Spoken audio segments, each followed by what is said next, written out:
Today, we're talking about making a positive impact in the world and giving back through volunteering. I'm Dr. Arnell Wright. And I'm Dr. Effie Ioannidou. Whether you're a seasoned volunteer or you're looking for opportunities to start, we've got inspiring stories today and great resources coming right up. From the American Dental Association, this is Dental Soundbites, created for dentists by dentists. Ready? Let's dive right into real talk on dentistry's daily wins and sticky situations. Super excited for today. Yeah. And, two inspiring quotes that I would like to share, and I'm sure you would love them, Arnell. I am. So one is from RBG, Ruth Bader Ginsburg. RBG used to say that fight for the things that you care about, but do it in a way that will lead others to join you. Love that. Amazing, right? Yes. Everything we talk about today, it's going to resonate, and that quote is going to shine right through everything. I know. And then we have another quote Yes. to Heavy kind hitter. of help us start off the discussion of the day. Dr. Martin Luther King quote that everybody can be great because everybody can serve. Yes. Oh, I love this so much. So in the spirit of Dr. King and on the National Day of Service that's celebrated on his birthday, today we are going to be talking about really donating our time and our talents. And I think our guest, our special guest today, is going to talk a lot about how he does that very, very well. You're absolutely right. Today's special guest has a very powerful and a very inspirational story. Ooh. So we have to welcome Dr. Rubin Sorrell II. So, Dr. Rubin, tell us a little bit about yourself and tell us about the work that you do. Wow, what an introduction and what an honor. What a privilege just to be a kid from the middle of nowhere in socioeconomic disadvantaged community to be here with American Dental Association, with Dr. Effie and Dr. Wright. And I'm just so thankful. I'm born and raised San Francisco. I work in community dentistry and I am the founder of Dental Robin Hood. We really want to hear all about your volunteering journey. Dr. Rubin, you mentioned Dental Robin Hood. Tell us a little bit about that. Tell us how that came to be. We want to hear all about this project because it was really fascinating as I did my research. So we stand on our 4 pillars, and which begins with our Dental Robin Hood project, which means going out into the neighborhood, door to door, and giving out oral health kits and information of tips and tricks to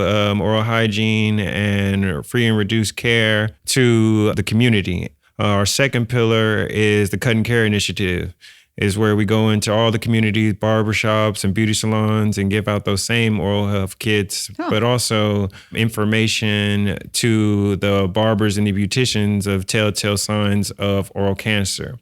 And our third is the Anomaly Program, where we take at-risk youth to expose them to occupations in dentistry outside of being a dentist.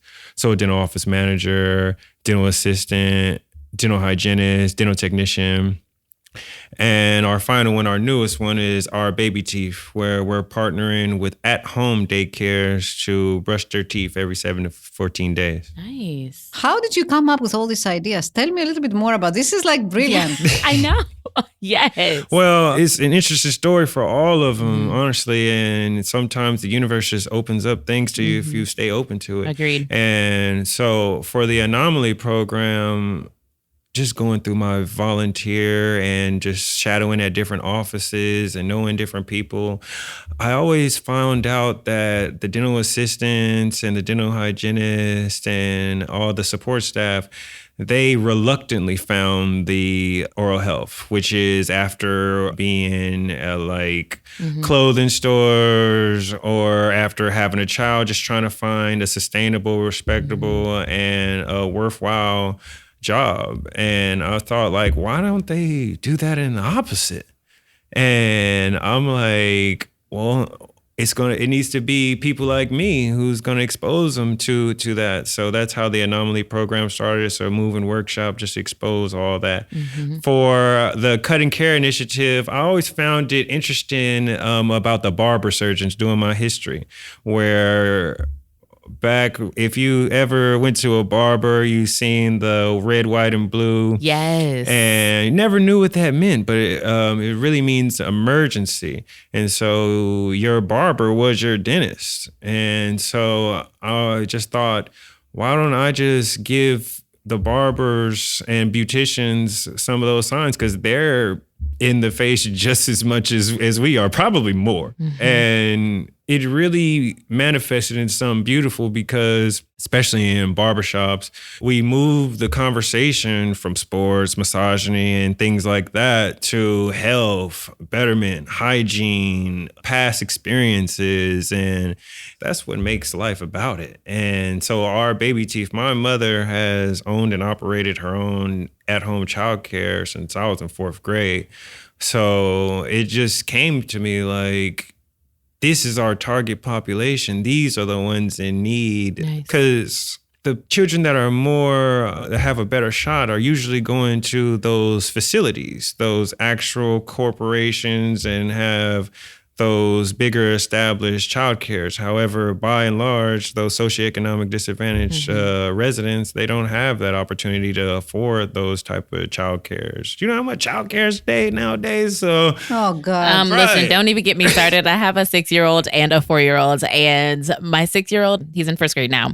But when he went into kindergarten, we were like, "Oh my gosh, we're getting a little bit of money paying back," rent. So that our 4-year-old, we're like, "Come on I now, need you to go to school, like right now." I need that. Absolutely. This is like one of the important points and the important problems in this country. It's unacceptable that childcare is so expensive. It's insane. Yes. Oh, it's so expensive. And so that's how we just stood on everything from Dental Robin Hood and also just random community outreach and just helping out at any other organizations. However, but if we go to our true roots and what matters to us, then it's those 4 programs. This is so inspiring. So basically every other week you come up with a new idea, right? Right. You're a true creative. You're a true creative. Very creative. You're influencer, like without even, before influencing was like a really thing. Right, before it was a thing. And, I'm just happy and blessed to, a lot of people and where I come from didn't make it to this age that I'm at, didn't make it to exceed all their dreams. And so I feel lucky, I feel honored, I feel that my brother that lived in the same room as me, 8 years my senior, has been in and out of the incarcerated for about the last 10, 12 years. And we stayed in the same room. I don't think I'm any better than him. And his story is no different from a lot of the people that I went to high school with, middle school with. And if they're even alive, then it's a real feat to say, I've never been to jail. This age. The basic necessities in life are things of pride where I come from. So I feel lucky to be in this position. I'm very curious about your story. What motivated you to serve the community this way, and what motivated you to go to dentistry? You woke up one day and you said, I want to be a dentist. It's teeth. Yeah, it's teeth. No, okay, so I was in 10th grade, but I always knew I wanted to do something to help people. But I also knew that I didn't want to depend on a corporation or somebody that could take away my livelihood whenever they saw fit or whenever budget cuts needed to happen. But I didn't know what that was. So in 10th grade, I was in a Black Student Union meeting, and UCSF faculty and students came out. And from my point of view, I'm just like, wow, like, and first off, it was respect. Like, you coming all the way out here to talk about dentistry to us, and you all already in it. And even though they're still in our city, it's still like, it's a whole nother side of the globe to us. For us to leave from our side of town, which is the Southeast, to go to those other places, it really was unfathomable. So I was just like, wow, like, in the few experiences I had with dentists, I always seen they were always mild-mannered. They always looked good. They always were really respectful. And also, they didn't necessarily deal with death. And when I was coming up, even closer to now, and these are the days of MySpace, and it was basically like every other week, you'd see a memorial page to a teenager about how they passed on. And I was just too subjected to that. And so I'm like, I don't really want to go into actually being a physician because I've already seen enough death in my lifetime, but I still want to help people, something that's really going to contribute to not only their health, but also like their mind. Like a person's smile technically defines them. Like if a person have a gap, whether or not if they're proud about that gap, it defines them in a way. And so that's how I got into dentistry. What motivated me to do all of this, all right, so... He's getting into it. He's like, all right, let's go. Right. He's like... I'm in it. So I applied on 3 occasions within 5 years to dental school. Didn't get in the first 2. Didn't even sniff an interview. And in between that, I was in a dental postbac. That was a partnership with SF State and with University of Pacific. I did that for 2 years. I got my master's in public health from H.E. Steele University. Oh, wow. And all the while, I'm doing these cookie cutter, typical dental student volunteer things, and it's just not connecting. And I just sat back one day after my second final denial. You know, it's never really over until you get that last denial, but you're never really going to get that last denial because they're not going to say anything.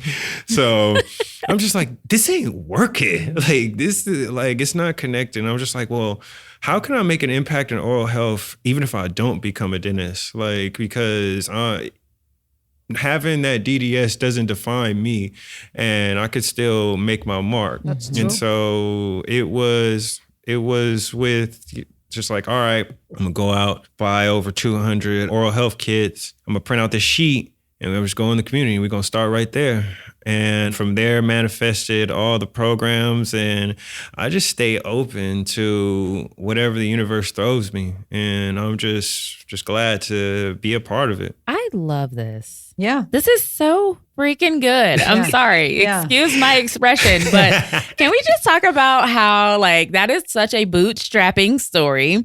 It's totally mindset. Like it's, you know, you went out there and you did it. You're like, okay, so I'm going to bring the table to everyone. Right. Instead of, you know, the other way around, like waiting for something to happen. So I really love just your tenacity and your resilience. Like this is just such a story. So everybody listen up. This is like mindset. It's just brilliance. Like take a page out of Dr. Rubin's book, you guys. Let's like go. this is so good. 100%. And you know what the interesting thing is that you knew the community. Yeah. So you had a very deep understanding of the needs of the community, right? Right. So this is where the connection happened. And I think this is so important when it happens organically from within. Yeah. Rather than you have the external saviors that will come and do this for you, right? This is like within the community, and it's like so beautiful, and so it's an amazing act because people connect. I assume that people connect better with you, and they are like open to be listening to you, right? I had a patient literally on Friday, same age. We went to high school for a couple of years, the same time. And I was just like, well, so I walked him out, like, how you feel? He was like, you know what? I actually feel like you have my best interest. I actually feel like you know where I'm coming from. Yeah, like you understand. And I actually feel like you're just not trying to treatment plan me up. And I really felt that in my heart. I'm like, wow, like that made my day. Like, thank you. You don't know what that did. I love that. So it rings true. And I've had to deal with all types of adversity. Even when I went to undergrad, I went to North Carolina A&T, HBCU. 2009, the market hit, and I wasn't able to, for any of my family, co-sign my loans. They were telling me, oh, Rubin, you might have to come back. I'm like, oh no, I've seen so many others fail before me, go out to school. And so I joined the military, did ROTC, commissioned as second lieutenant in the Army under quartermaster, a branch. Almost about time when I finished my contract 10 years later, it was all worth it. And I was in dental school, and I was just like, wow, look at how that come. Like I did that out of struggle and necessity, and now it's really a foundation because I didn't have no real males in my lifetime. So it really taught me discipline. It taught me responsibility. It taught me that time matters, and so we can't take that for granted. Every day matters. They say necessity is the mother of invention, right? Ooh. Is that the quote? Wow. Necessity is the mother Look of at invention. you. Yeah. How many quotes yeah. are we going Yeah. to share today? That's like, Listen, I'm full of them. Hey, give me some of that isms. We cutting up. Okay, sorry. Is it still ADA? Yeah, no, it is still ADA. Dr. Effie told you, we kind of just like to have a little good time right here. So it's like, if you give it, listen, I love it. we're here for it. All right. so with the story that you gave us now, we understand very well, I think, why you didn't volunteer in another organization, but you try to create your own group. And I think, it's amazing. It's a great story. And as I got further into it, I understand the history of it. We're talking American Dental Association, National Dental Association. I know those that have came before me, and we need that connection even when we get out and start being able to make our own money, but we still need to have that community. And so that's why I'm so engaged in San Francisco Dental Society, just made the board of directors. Yay. good for Look you. at you. Ow, ow. The National Dental Association this past year named me Delegate of the Year. So I'm just really just happy to be a part of a community because somebody who's people that are really there for you with no ulterior motive, but because they've been there. And so that's why I appreciate ADA so much. Nice. There is a rumor that you want to give a special shout out to your cousins today. Why is that? Just as I said about that community, I would be nothing without mine. And that starts within the home. And if you know, cousins are like your extended brothers and sisters. Right. Especially, I want to shout out to my cousin, Joffrey. She was the first grandchild. She was the first of our generation, first college graduate. And in a time where nobody wanted to take a young kid out like me and just a second child and from a fatherless home, and she just took the time, 9 years my senior, to just expose me to things, take me to step shows, take me to SF State, and take me to the movies, encourage me to go to that event, do that thing. And she was the one who actually made our logo, nice. her and her husband, for Dental Robin Hood. Oh, that's so nice. So, I love it. yeah, I'm nothing without my community. And so I really praise them and I'm appreciative of them. And so that's just me. Mm-hmm. I always say I'm a one link in a grand chain, and I just hope that I make it stronger. You know what I appreciate, Rubin? I really appreciate that you remember and you appreciate where you come from. And I think this is a quality that you don't find in many people, Thank you. right? Absolutely. You know, I think people reach a level and then they literally forget where they came from. And I think this is really big. Or they get sidetracked too Right. by Real their life. success. Yeah. Yes. Yeah. It's Yeah. like there's so many distractions. Life moves so fast and it's easy to look to the left, look to the right and just kind of keep plowing ahead and working on your own thing. But it's really, really admirable that you mentioned those who pretty much are the shoulders of giants that you stand on. So yeah, that's so amazing. Because these are the people that really know you, right? Right. They know you from before, from before dental school, from before volunteering. They know you from, Before since you Dr. were like a little, Rubin. Right, yeah. right, No, right. there is no Dr. Rubin there. It's like just Rubin. Right. Come Rubin, here. Exactly. I was for just going to say real. the same thing. Like, No, get over here. right? Just So kidding. you calling me by my first name still? Are we doing that? No, and it's so funny. easy too, like you both said, because once we get out of dental school, we have all these new friends that are doing all the same things as us, and they're in those high-rise apartments, and they're doing all that fun stuff, and we forget where we can come from. And I'm Yeah. no different, so I just really remember where I came from, and so it's a beautiful thing to me. Yeah. This is what happens to me when I go back to Greece, and I'm still friends with my elementary school classmates, some of my elementary school classmates. And when I go in there, I really feel that, these people really being a chair or this or that means nothing to these people, because these people knew me from the moment, from the time that I was like, the little Effie in the block playing on the street with, whatever we were playing with. I don't know. With stones and balls and whatever. But it's so different. And I never, ever, ever forget.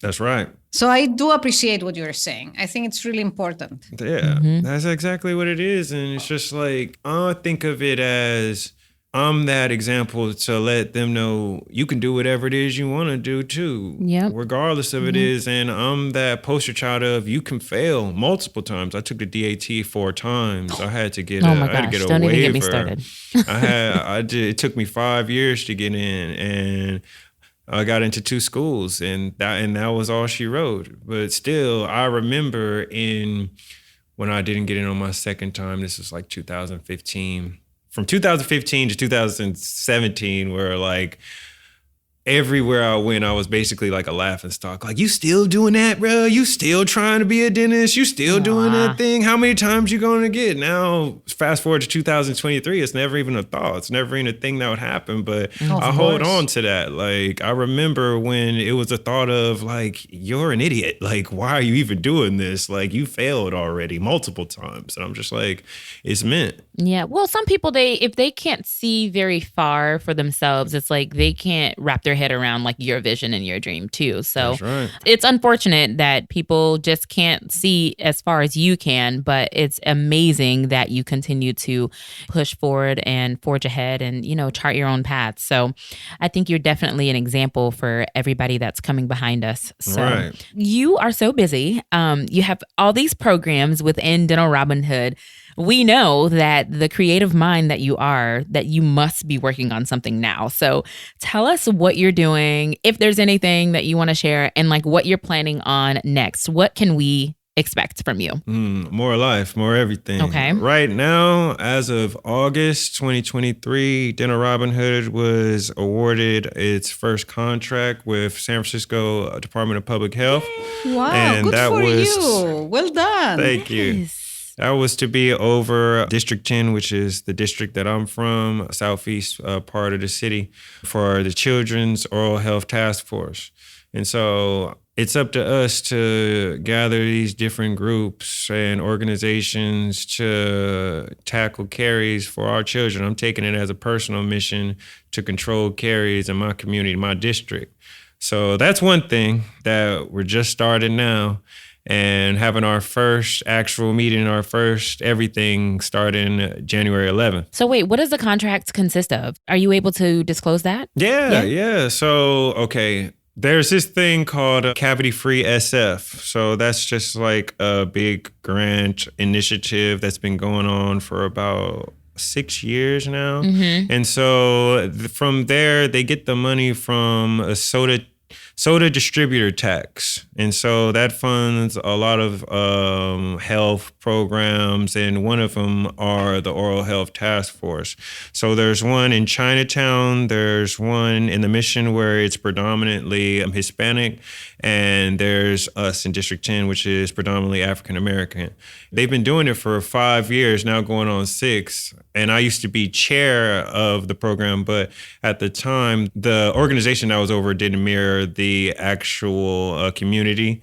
And they didn't really have the want to continue it after the first 5-year series of contract went on. So they just said, hey, why doesn't Dental Robin do it? We're already doing all your programs anyway, so why not do it? So it was just talk about right time, right place, like being ready and not having to get ready. Like talk about ready. That. Like that's amazing. Yeah, stay ready. Yeah, so that happened, and I'm super excited to I'm taking it as like I'm gonna make a real difference in these next 2 to 3 years on our children's oral health. And so that's one thing. That's a big thing. That's a major thing. That's a huge And as thing. I said earlier about our baby chief, which is also going to be in that, I'm just looking to go to door to door, basically to every in-home daycare that we have, starting with my mother's, to make sure our children's teeth are healthy. And that's the way, so they can start school and get through school without having... It's not a norm for a child to have silver teeth all around. And that's what we think is, at least in my community, like, oh, that's just like a part of life. And it's really not. Oh, yeah. And so... Yeah, it's like, no. Right. So I want to make that a part of it. And I hope to, this is a shameless plug, to my own podcast, My Daily Report Card, which focuses on consistency and everything, every day that you do matters something. And it's really revolved on, were you physically active today? Did you read today? What was a success to you? What made you smile today? And so we, over 500 episodes, started about 3 years ago. Oh, wow. And that's continuous. We just keep on going. We'll be loading up one tonight as well. Oh, nice. We'll be back.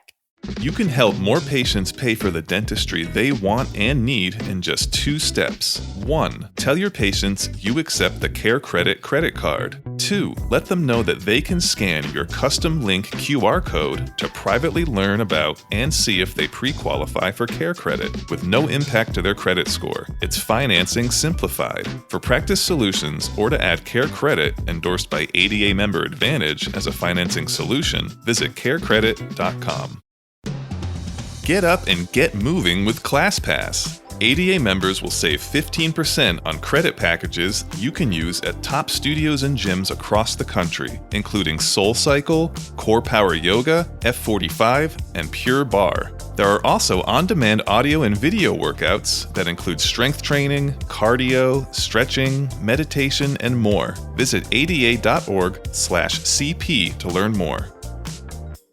There are so many ways to give back to the community and volunteer. Like Dr. Rubin, for example, you can start something in your own community. However, there are other ways. You can choose to go internationally and volunteer in another country and find other communities that need your skills and your talents. This is what our friends Dr. Stephanie Ganter and Bob McNeil did recently, and they spoke about this with us in our podcast last season. So they traveled to Poland on a humanitarian mission to bring health services to Ukrainian refugees. And, it's really, really an amazing experience. So take a listen to their notes from the field. Hi guys, I'm Steph, and this is Bobby. Hey there guys, we are on location. This is our last day in location in Poland. What is this mission about? This mission is about helping others. And this is a Ukraine mission. We're here to provide dental care with a bunch of other dentists, non-dentists, pre-dental students, and it's through the International Medical Relief Organization. We just want to help. When I graduated from college, going into dental school, I wanted to help people. I know it sounds cliche, but I really feel like I am finally getting a chance to help people. I am here because I want to be helpful. I want to serve. I'm an oral maxillofacial surgeon, and being able to come to a different country, meet people that I've never met before, and frankly serve people that I never knew, hear their stories. The blessing with dentistry is that we can take someone who can't sleep, they can't eat because they are having pain in their mouth, and we can fix that. We come in and we can solve a problem, and that's a blessing of dentistry. That's an awesome part of dentistry. There's no exchange of money here other than giving of my time and my services, and I've never felt more one with a community than this. There's no amount of money that you can give me to replace the feeling I get when I see a patient so grateful that I did something so simple for them, such as either put fluoride on their teeth or take out a tooth. I think when I do mission work, I always get help more than others get helped. And I had a lot of hugs from people from various parts of Ukraine after we were able to relieve their pain. And I know we helped them by the looks on their faces and the gifts. They gave us chocolates, they gave us cookies, they prayed for our well-being. but I received a lot from this. And I think with dentistry, it's very easy to get burned out.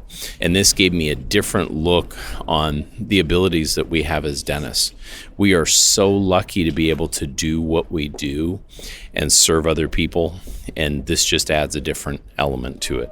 That was so spot on. I love the part in particular where they talk about how volunteering and giving of your time and just being of service to others, it pretty much renders more to you than it does oftentimes to the person on the receiving end. What would you say about that, Dr. Rubin? For me, especially being a person, even going through dental school and being in those events, not even knowing if I was going to graduate, it really meant so much to just give back and to, even if I was just standing there just handing materials, it was good to just be an inspiration and just to the little children that were there to let them know, like, hey, well, he looks like me too. Yeah. Like, and so it's everything. They have amazing stories. I really like the point that Steffi made about this is not transactional. This is just service to the community in need. And it's beautiful. Yeah. Another great way to get involved is through national events and organizations like Give Kids a Smile. Since 2003, Give Kids a Smile, it has provided free oral health services and education to more than 7 million underserved children. Wow. 7 million, you guys. Wow. 7 million. That is a lot of people. And the way that this organization has provided these services is through thousands of events nationwide. Let's take a listen to Dr. Jeffrey Dalin, a founder of this event. He's going to tell us about its impact. The whole idea is just getting access for dental care for children who have no access. At first, it started as families might call this 800 number and say, we need help. We lost our insurance. We don't have access. I could call up and say, how about assigning me a couple families this month? And I would take care of the entire family. 4 months later, we put on our very first clinic. We saw in 2 days, 325 children. Wow. And we did comprehensive dentistry on every child. It was wonderful. It was fun, rewarding, and therefore, Give Kids a Smile was born right then and there. And I thought, everybody can do this around the country. Yeah. And called the American Dental Association, and within a couple months, they adopted it as their national dental children's access program. And the rest is history. We have stories all the time. We get letters, we get thank you notes. My favorite still all time is it was a middle school girl. We got the letter afterwards that said she had been a big trouble child all the time in school. Got in fights with other kids, was in the principal's office all the time, came to school disheveled, didn't look good, didn't take care of herself. She came to one of our clinics, and apparently she needed a lot of work, and we ended up doing, I think, a root canal, maybe an extraction, some fillings. Starting that next Monday, 2 days later or 3 days later, she showed up like the perfect child. Put together well, never got in trouble again, studied well, did well in school. And the guidance counselor at the school wrote us and said that she was in pain constantly and nobody was addressing it.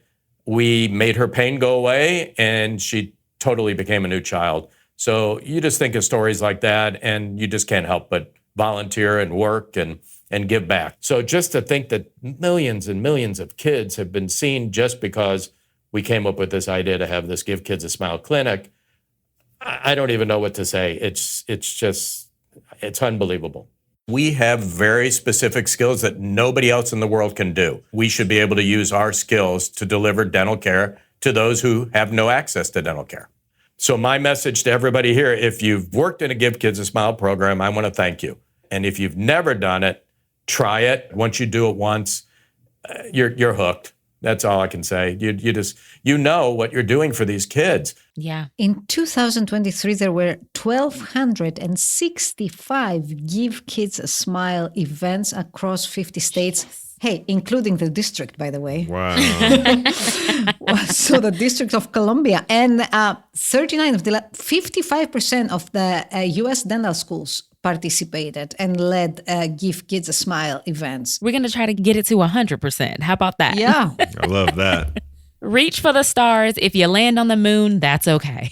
Absolutely. So if you are interested in helping with and setting up a Give Kids a Smile event in your area, then look for the link in our show notes. And I think it's a great opportunity together with Dr. Rubin's ideas, but this is a national opportunity, and I think it's really very important.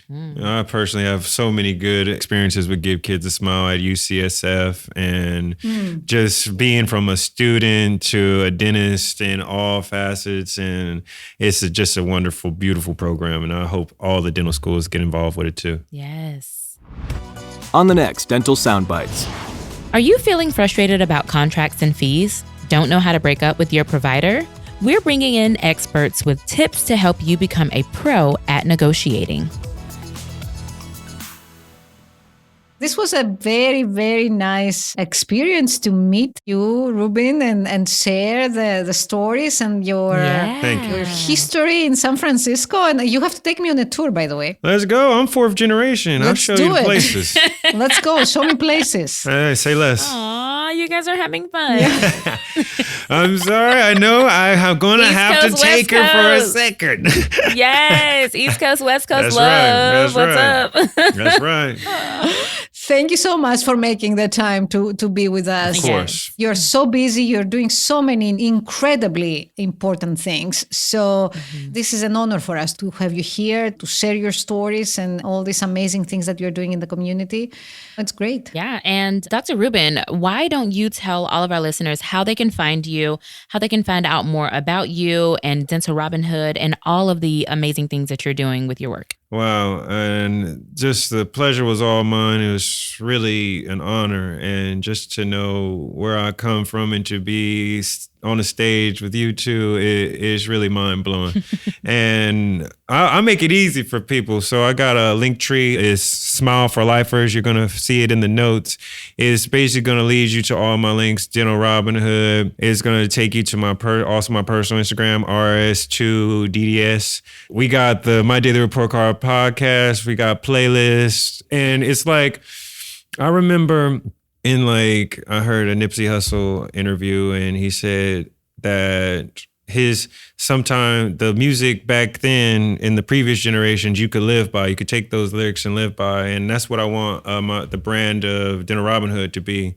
You can come to this brand, you can come to that link tree, and even if you don't have a father, even if you don't have a mother, you can live by this. So wonderful. Oh, that's beautiful. So wonderful. Yeah. So if you are interested in doing volunteer work or you want more details about the stories you have heard in this episode, we will have all the resources and information linked for you in the show notes on ada.org/podcast. And if you like this episode, share it with a friend. Then be sure to subscribe to this podcast wherever you are listening so you can get the latest episodes. And you can also rate it, write a review, or follow us on social media. And don't forget, the conversation continues on the ADA member app. Catch all the exclusive bonus content and everything you didn't hear in the show. Yes. And goodbye. Bye. Thank you for joining us. Dental Soundbites is an American Dental Association podcast. You can also find this show, resources, and more on the ADA member app and online at ada.org/podcast.